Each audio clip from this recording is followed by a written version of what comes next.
Well, you're welcome to AM Business. Today, we'll be focusing on the age-old problem of unemployment. Job losses and unemployment remain a pressing challenge across the regions of the country. Policymakers are grappling with a critical question of how to create jobs for the growing number of people in the labor market. And it's not just a problem here in Ghana, it's a global issue as well. Let's take a look at this information we picked up. Be the person who does not only have the facts, but knows what to make of them. Joy Business Knowledge, empowering. Despite falling unemployment levels in some developed economies, International Labour Organization analysis, World Employment and Social Outlook WESO report shows the global job crisis is not likely to end, especially in emerging economies. Continuing high rates of unemployment worldwide and chronic vulnerable employment in many emerging and developing economies are still deeply affecting the world of work. In 2015, unemployment was estimated at 197.1 million, and in 2016 is forecast to rise by about 2.3 million to reach 199.4 million. An additional 1.1 million jobless will likely be added to the global tally in 2017. The significant slowdown in emerging economies, coupled with a sharp decline in commodity prices, is having a dramatic effect on the world of work. Many working women and men are having to accept low-paid jobs, both in emerging and developing economies, and also increasingly in developed countries. The unemployment rate for developed economies decreased from 7.1% in 2014 to 6.7% in 2015. In most cases, however, these improvements were not sufficient to eliminate the jobs gap that emerged as a result of the global financial crisis. The unstable economic environment associated with volatile capital flows, dysfunctional financial markets, and the shortage of global demand continue to affect enterprises and deter investment and job creation. Policymakers need to focus more on strengthening employment policies and tackling excessive inequalities. There is evidence that well-designed labor market and social policies are essential for boosting economic growth and addressing the jobs crisis. Job quality remains a major challenge. While there has been a decrease in poverty levels, the rate of decline in the number of working poor in developing economies has slowed, and vulnerable employment still accounts for over 46% of total employment globally, affecting nearly 1.5 billion people.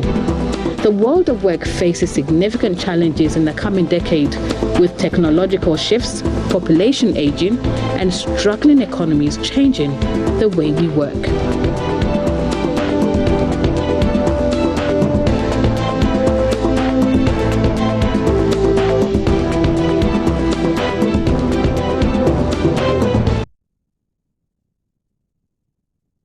Well, obviously, the problem of unemployment is not going away anytime soon. So, would you just sit, fold your arms, and wait for a job opportunity, or create a job for your own?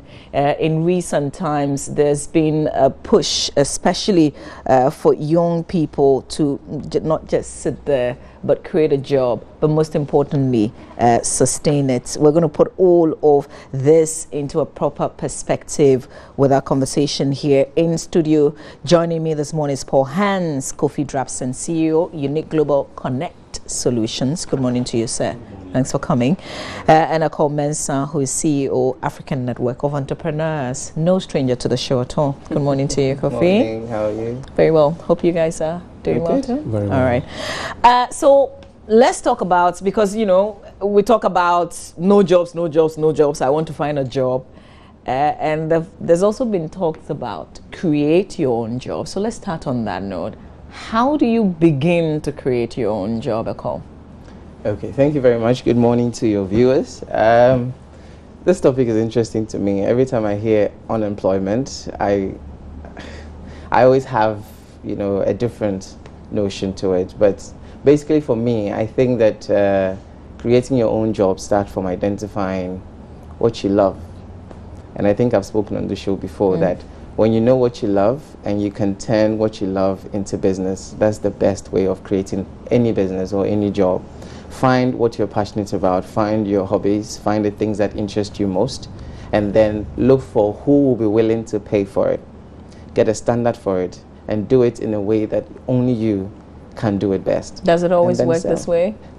99% of the time, because most of the successful business that are global started like that. They found something they were very passionate about and they built it into a global business. You can talk about Facebook, Google, Microsoft. All of them started with experimental stuff. What are they good about? What are they passionate about? What are some of the things that they've encountered that they like? Somebody holds a camera and they're crazy about it. Now they start taking pictures, they put it on Facebook. Somebody wants to pay for it. You know, that's the easiest way to start business. And for me, there are two forms of business. There are the businesses that are started because we are passionate about it. It comes from a hobby. And there are businesses that are started because you want to invest. So somebody identifies an opportunity in the marketplace and puts money into it, and then it becomes a business. So those are the two forms. But with what we are talking about coming from the unemployment angle, I am actually looking at people staying at home and then identifying things they are interested in and then building capacity on how to package it into a product or a service and how to extend those services or products to people who can afford. Sure. And that's business. Okay. Mr. Drapson, in attempting to create or start something on your own, people make certain mistakes. What are the basic mistakes you would identify here? Well, let me first of all say a very good morning to you and to your cherished viewers. I think that just like Eko rightly said, if you look at the concept of unemployment, it is really something that has become a global issue. It is not just a national issue peculiar to only Ghana. And just before I attempt to answer your question, let me just quickly say that 2013, I tried to conduct some research, and I discovered that, based on that research, I discovered that as at the end of the first quarter of 2013, we had 2.5 million people who were unemployed in the UK. Again, as at the end of the first quarter of 2013, we had about, the unemployment figure in the Eurozone had increased by 95,000 people. And of course, in the United States of America, the unemployment figure had increased by about 13 million people. But of course, I was very curious and wanted to know how the figures looks like in Africa. And when I checked, I discovered that in Africa, we had about 40 million people who were unemployed, out of which 60% constituted the youth. And so that tells you and I that indeed there is a problem. And the problem can only be solved when people begin to think of how to create something for themselves. So like you rightly said, people make mistakes in attempting to create something for themselves. Some of the problems or some of the reasons why people make mistakes is because, number one, normally when people want to create or start something, they tend to have the big picture in mind. They have the bigger picture. And one of the things that sometimes will tend to discourage people from something is because they think that, number one, I don't have the resources to be able to start what I want to do, because they are looking at the bigger picture. And it's a mistake a lot of people make, because at the end of the day, you must start from somewhere. I believe that if you even want to take, this institution, multimedia, as an example, multimedia did not start the way it is today. Maybe 20 years ago, when multimedia started, it was small. But as time went on, multimedia expanded. When multimedia started, they didn't have the number of staff they have today. They had probably a few number of staff. But today, how many staffs, has multimedia employed? And so one of the major mistakes people make is that because they have the bigger picture in mind, they think that, well, I need to wait until I get the resources to be able to start off big. It doesn't work that way. Secondly, people are also afraid of failure. But let me make a very strong point this morning, that failure is an integral part of success. And so if you want to succeed, then you must be prepared to fail. But then I will always say that it depends on how you define failure. Some people define failure as a stepping stone. Others also define failure as a stumbling block, a limitation. If you remember when we were in school, back in our primary school days, those times when they gave us class exercises and the teacher marked the exercise, we were asked to do what we call correction. Why were we asked to do correction? The reason why we're asked to do correction was to enable us to correct the mistake that we had made. And so you realize that when you define failure as a stepping stone, then so far as you are concerned, failure is an integral part of success. And so a lot of young people sometimes think that what if I fail? But the point is, what if you succeed? And so a lot of people, instead of being optimistic, are also a bit pessimistic. They want to look at the negative aspects of what they want to do as against looking at the positives. And so that is another thing. Another thing is the fact that, like Eko rightly said, and I think this problem is not a problem of the people who want to create, but it's a problem of the parents and guardians. For instance, let me use my wife as an example. My wife is a Nigerian. She has done her master's in the UK and works in the Central Bank of Nigeria. But she says, I want to go into fashion design. I want to learn how to sew. And the parents say, you don't know what you are talking about. How can we spend so much money on you, take you to the UK to go and study economics, come back, get a good job, and you say that I want to sew? Are you all right? And so you realize that our parents and guardians also don't realize the dynamics that we find ourselves in. And believe you me, people who are into fashion design are making far more than somebody working in a bank is making. And they're even making much more impact. And they've got flexible schedules. Flexible schedules. And so sometimes I say that our parents and guardians also need to be reoriented. To come to understand that, look, it is not just about your child going to school, finishing the university, getting a degree, getting a master's degree, put on a suit and a tie and go and sit in an air-conditioned office. But your child can still go to the university, finish with an MBA or an MSc or even get a PhD, and still with that PhD, he can go into fashion design, he can go into anything, even catering. And still wear the suits and sit wherever. And people are making millions of cedis from just catering. Everybody eats. Every blessed day we eat. So you've identified three critical things for me.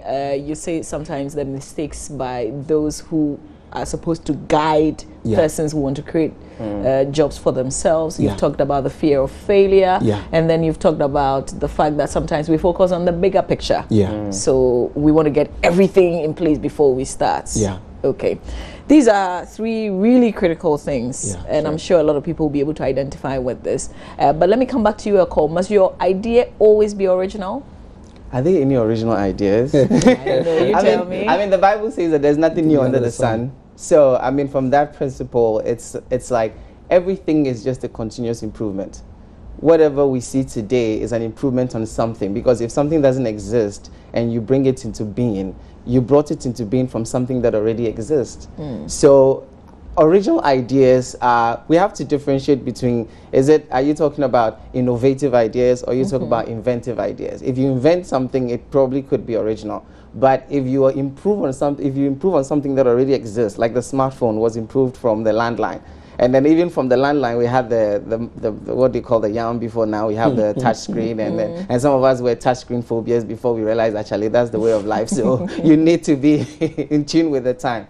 But for me, if you want to start a business, beyond the idea being original, I think that you should look at your idea being unique. What is the differentiation? What is so different about what you're trying to do, even if it's not, because it has to relate to improving or solving a problem that a human being faces. You know, no matter what business you do, you still need a human being to appreciate and to patronize. So even if the idea is not original, but it's unique and people can identify the uniqueness of what you're producing or what you're selling, then they want to identify with you by patronizing. So yes, there's a long-standing debate about whether it's original or it's not original. But what is originality? But who cares? Just customize That's the it. thing. If you talk about business, it goes beyond whether it's original or not. We're talking about what is different about them. We have so many banks, we have so many microfinance, but why would you go to one as against the other? You get it. So really, originality is, it's a, how do you call it? There's a word for it. I don't think with business, if it's original, it's good. But for me, originality is about uniqueness. Okay. How unique is your idea? I get How it. different is it in the marketplace? And why would people patronize? Sure. Mr. Drafton, money is a big deal, isn't Definitely. it? Sometimes it prevents people from starting. Yeah. And I got angry once when somebody said, oh, you know, because all I did in the past was to just get a table and a chair. I said, that can't help you this time around. I mean, I still hold that view. But how much of a big deal is money in starting? Well, let me say that. And I think I would want to disabuse people's philosophy this morning.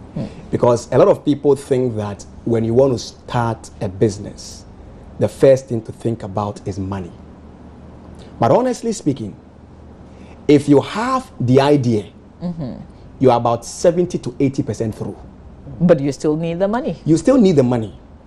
The reason why I'm saying that you're about 70 or 80% through is because currently as we speak, there are thousands of people who have money, but they do not even know what to do with the money. They want to put the money into a venture that they can earn some good returns, but they don't know what exactly to put the money into. And so if you are able to come across somebody who has money and the person realizes that your business idea is lucrative, then that person will be willing to invest his money in your business. But of course, even before we get there, we all come from a family. We have friends, we have siblings, we have relatives. So like I said, if you are looking at the bigger picture of the business, automatically the money involved in establishing the bigger picture will be huge. But if you want to start small, probably you may need about 500 Ghana cedis, and you can start. I remember, fortunately for me, I was part of an event that happened at Oxford University, I think in 2012. And one of the people who spoke at that event happened to be the richest Chinese businessman. And he said that he started his business career by coming to Africa, and his first destination was Ghana. And when he was coming, all he had was $700 US. You and I know that traveling to a completely new territory, a completely new country with $700 to start business is nothing to write home about. In any case, within 24 hours, about $100 was already gone because he got to the airport. The person was supposed to pick him up. I mean, he missed the person. He got stranded. Somebody helped him to get a hotel. He told the person, come tomorrow afternoon, let's have lunch. At least as a way of showing appreciation. By the time they finished lunch, $100 was gone. Meanwhile, he had to pay for one night for the hotel. How much is left? And yet he came with $700. So we have families. We have siblings. If at the end of the day, and I will use myself an example, my first business I started or registered was in 2007, September. And that was even before I started national service. Well, I started national service in November. By September, I registered a business. I didn't have a dime, but it was my mother who gave me the money to register the business. And so at the end of the day, we have families. Your father can give you something. Your mother can give you something. Your siblings can give you something, especially if you are fortunate enough to be maybe a last born or second or third born, and you have elder siblings who probably are working. Maybe they can give you something small. You add it up, and you can start. Once you start small, the little profit that you start making, you reinvest it into the business. The only problem we have nowadays is the fact that we have not learned to discipline ourselves. And so the point is that somebody gets some money to start a business, and a little profit that comes, instead of reinvesting it into the business, they will go to town, go and look for the nicest shoe in town, go and look for the nicest suit in town, get the nicest phone to buy. Meanwhile, that money should have gone into reinvesting into the business. Now, when it comes to money, finally, let me make this point. When it comes to money, there is what we call the seed aspect of money, and there's what we call the fruit aspect of money. So anytime you receive money, part of the money is a fruit to be eaten. Part of the money is seed to be sown. Back into the business. Back into the business. Imagine you and I, or the farmer goes to harvest his crops and we eat everything. And the farmer doesn't preserve some of the seeds for replanting. what will we have to eat? And so we need to understand the fact that anytime we make money, we need to realize that some is for our personal consumption and some is for reinvestment into the business. Very well said. Eko, would you encourage partnerships? Before I go into partnership, let me say a little about money. I encourage and do a lot of work with universities, polytechnics, and schools in general. And I feel that higher education or a place of higher education is like a testing ground for your ideas. When you're in school and you're fortunate enough and your parents or guidance or whoever is sponsoring your education, that is the time where you don't have so much demand on you to survive. So that is the time where you have to start your business. Yeah. That is the time where you have to try out your ideas, because you see, ideas are not money. Yeah. Ideas that have been turned into products and services that people are patronizing and then become money. But at the state where you are just experimenting, when you don't know whether you're going to fail or succeed, I always encourage people to start from school. Yeah. And for me, with my experience, when I started my business in tech, I didn't even have money to get a laptop or a computer. So I rented someone's computer and I was paying monthly. You understand? Because if you have the concept and you have the skills and you're building capacity, and now with information being everywhere, you use what you have and translate it into the business you want. And trust me, even with the normal financial institution we have, not everybody can get access to loan because you need money. Yeah. People that get access to loan are normally people that probably don't even need it, because they give money to the rich. Money attracts money. And that's why the rich have, you know, their caucus and circles and all that. Nobody wants to be friends with the poor because poverty is not attractive. Now, if you have a business and it's not attractive, nobody will give you money. And that's one of the things that we should know. If you need money and want to put it into your business, put the necessary structures in place. If it's not a hobby and it's a business, and that's one differentiation part. Hobby is done for fun. So you don't care whether you know the dynamics of business, whether you know your obligations, whether you know the things that you have to do to be able to properly structure your business. You don't care because it's just a hobby. Whether you're making money or not, that's fine. You're still staying in your mother's house. You're still being fed. So you're not under the survival mode yet. But the moment you come out of school, you finish your service, nobody's paying you, and you want to go into business, that's when the issue of capital comes in, where if you don't have money, I can't go into business. And another thing I want to debunk is the fact that you are a CEO or you own your own business does not mean you don't work for someone. The people that you serve, your clients, are your actual employers. You understand? So you have an original idea, you have a business. Look for someone who can afford you and serve them. You understand? For me, one of my biggest breakthroughs was when I went to pitch a concept to UT Bank. They already were doing something, and I was sitting back looking at it, and I was like, I can do it better. So I went to tell them, hey, give me this project and let me do it for you, because I believe with my skills, capacity, and with what I do, I can do this better. By then, they had already outsourced it to some South African company. I pitched my idea, did a test case for them, and they realized I could do it better. They paid me like way less than the South African company, but it was relatively better because it was in dollars. You get it? So I was serving UT. Nobody knew me, but I was making money that I could put into whatever business I want to be called the CEO of. Yeah. You understand? That's so interesting. There are other areas that I'll come to. Exactly. I'll Basically pause. that's just for the money aspect. I'll pause with you with the partnership, because there's a story I want us to hear and comment. We'll also talk about sustainability, because that's really important, especially with the example that you've given. I want us to watch the story about 4 young men who decided to come together and do something. Let's watch the story. Meet Daniel Osafo, Neil Ante Mills, Joseph Jamra Ako, and Leslie Autry. These 4 childhood friends run Pies in Ghana, leading distributors of power banks and other mobile accessories in the country.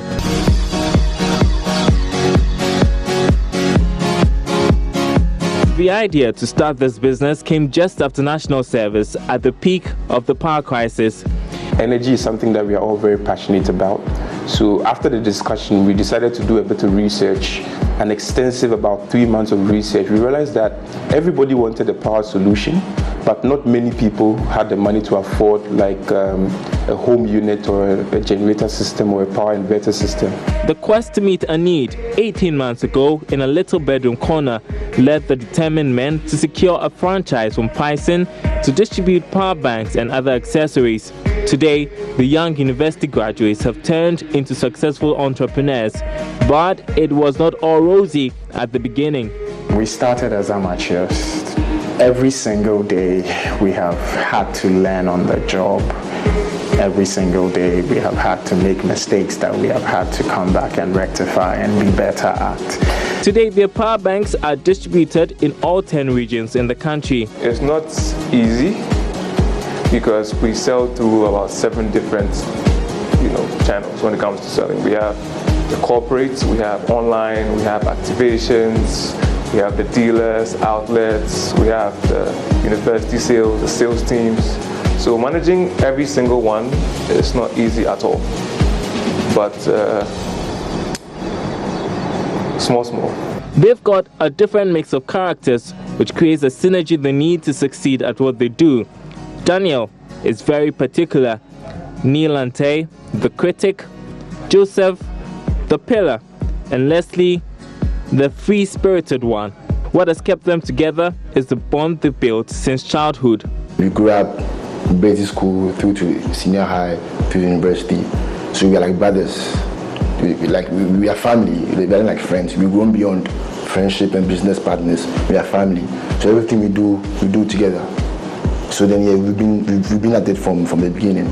The 4 gentlemen picked up an award for their company, Pies in Ghana. It was adjudged Mobile Accessories Brand of the Year at the annual Ghana Information Technology and Telecoms Awards, a reward for all their hard work. And they were recently featured on the Joy Business Fan. That's definitely a success story. Yeah. Let's link it to the partnership question I asked. Well, before that, I invite everybody to come because we are hosting them tomorrow at our office at Dansom. Okay, I was saving that for last, actually. Yeah, I just wanted to chip it in before I forget. But basically, partnerships are interesting concepts. I tried it before, it didn't work.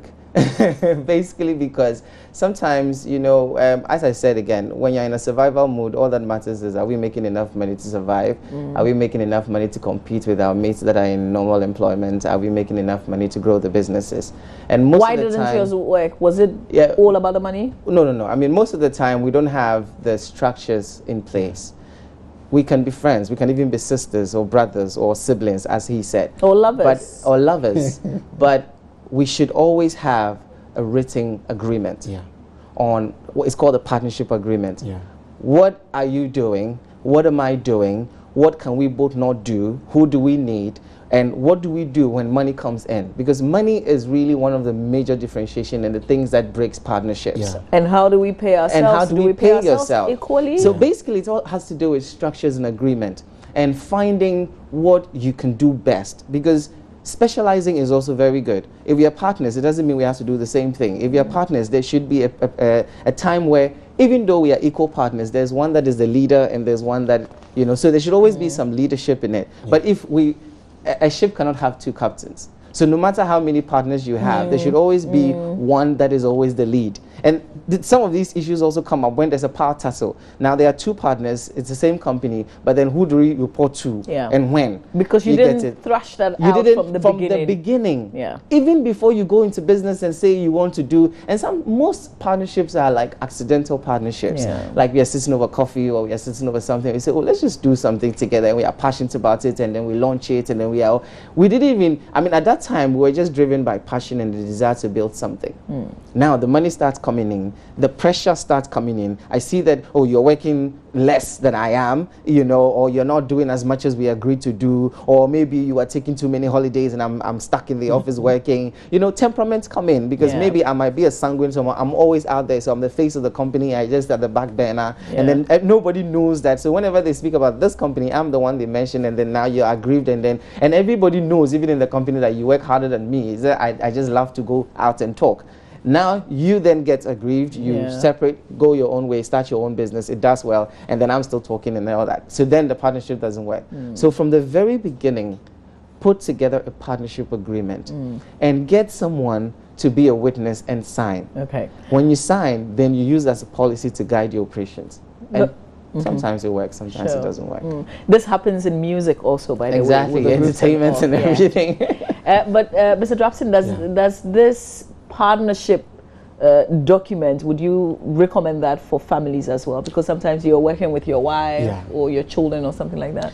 Well, before I come to that, let me say that first of all, I personally normally will not recommend working or having partnerships with family members.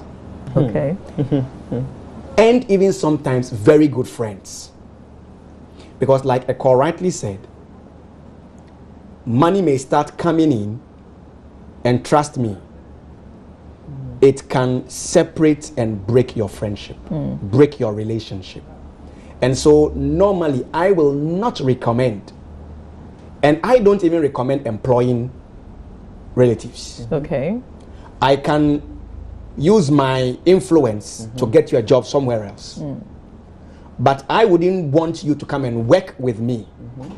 Because if you come and work with me, it belongs to my brother. So that when he... I've actually seen a brother who works really hard. It's as if he's working in like a stranger's company. Yes. And he calls his brother boss. I mean, he doesn't want to be late to work. They're like nuggets, you know. But they're about one out of a thousand. And so if you're not too careful, you may have a situation whereby, I mean, you will even employ your own relatives to come and work with you. And at the end of the day, they become a burden. If you decide to fire them, they call a family meeting. True. And if you're not careful, you will even regret that you rather engage them. Yeah. So I will always recommend that if you have the influence to get them a job somewhere else, or you have the money to help them start something for themselves, help them to do that. Okay. If they are coming to do something with you, maybe as a form of internship to learn, that's fine. Okay. But to come and work for me full time, for me to pay you, if care is not taken, our relationship may be affected, because I will certainly draw a line. Yeah. I kind of would go with your thinking, because sometimes I can be horrible. Yes. I will draw a line. So at work, we are not friends. Yeah. We are workmates. We are colleagues at work. When we leave work, we are friends. Yeah. And so if you're not careful and you have two people who cannot understand this basic principle, then it can create problems. But I think that generally, I mean, like you rightly said, partnerships sometimes can be very good. And just like Eko mentioned, a lot of people who enter into partnership do not put in place proper structures. And once the structures are not in place, I mean, you are bound to fail. Okay, so we have to be running now. So I've got two things, but I would let you take, I want us to talk about sustainability. How do you sustain it? And then I also want to talk about, because you are very well exposed, are there any incentives for people who want to start up? Where do you look for help? So I don't know who would want to take what, depending on where you Sustainability. Okay, so how do you sustain Eko has been sustainability? No, well, number one, I think that I earlier on mentioned briefly, when it comes to the area of sustainability, one of the things we should be looking out for is discipline. Okay. For instance, if you take a lot of our shops, somebody has opened his shop, mobile phone shop, whatever it is, they don't even have basic records keeping. The same things they are selling, they have a drawer, they keep the money in that drawer. Out of that drawer, hey, Adwa, take this 5 cedis, buy me credit. Hey, Kojo, take 10 cedis, buy me fried rice from the woman at the back. Out of that same sales he's making for the day. He doesn't realize that the business owner is a complete different entity from the business. And so if you even want to go in for a loan to expand your business, because you don't have the basic fundamentals, you don't have the basic records keeping, how will a bank or a financial institution even give you a loan or a facility when they are not convinced of your ability to pay, because you don't have even good financial records or daily bookkeeping? And so for me, I believe strongly that discipline is very important. If we are able to discipline ourselves, I mean, we are on our way to success, because at the end of the day, the business will thrive on discipline. And lastly, let me mention that honesty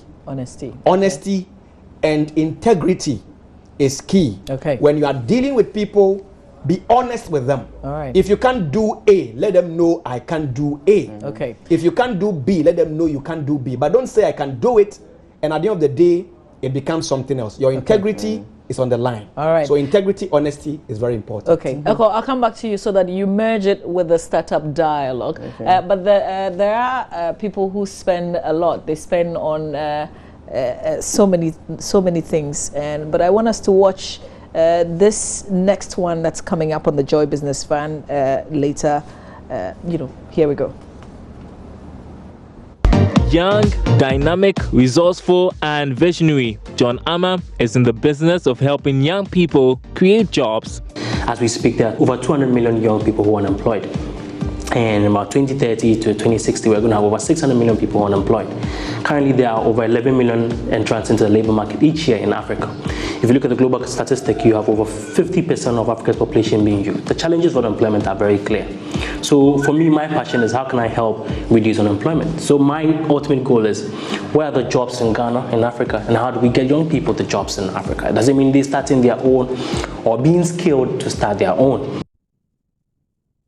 That's the story of 24-year-old CEO of Oreos Group, John Amma, whose passion is to help young people create jobs. That is what will feature on Joy Business Van. So you've got to catch up. Echo, we've got to speed up, but let's merge. Where to get help? Is there some incentive somewhere with the startup dialogue? Okay, so where to get help? It always starts from family and friends. When your family is on agreement with you going into business in the first place because you've been so well trained, and then they expect you to get the opportunities they didn't get, it's pretty difficult. But when you to get help, but when you show track record that you are resolute in your decision to go into business and you are showing some success in what you're doing daily, they are more willing to help you. As I said, money attracts money. So when they see that you have the potential to make money, they want to give you money so that they can buy into your success or probably make a lot more money from your business. So first and foremost, less stressful, get it from family and friends. Okay. And second to, as I said, work for people that have similar passion but don't have time.